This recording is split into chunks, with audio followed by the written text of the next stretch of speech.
আমার দেহ থেকে যখন আমার রূহটা আলাদা হয়ে যাবে,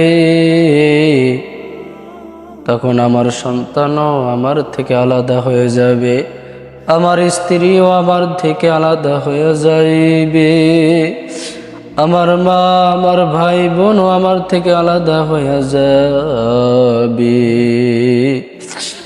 সন্তান বলবে, যাও যাও বাবাকে কবরস্থ করে আসো। বোন বলবে, যাও ভাইকে কবরস্থ করে আসো। ভাই বলবে, যাও ভাইকে কবরস্থ করে আসো। মা কানবে আর বলবে, যাও যাও আমার সন্তানকে কবরস্থ করে আসো। কেউ আমার আপন কেউ একটা দিনের জন্য আমাকে ঘরের মধ্যে জায়গা দিবে না। আমার ভাই, আমার সন্তান, আমার মা কেউ আমাকে একটা দিনের জন্য ঘরের মধ্যে রাখবে না।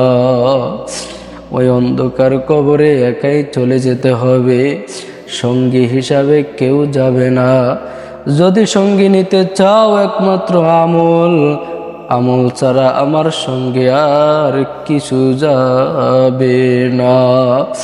আমার সঙ্গে আপন হিসাবে আমার নামাজ যাবে, আমার সঙ্গী হিসাবে আমার রোজা যাবে, আমার সঙ্গী হিসাবে আমার জিকির আমার কবরের মধ্যে যাবে।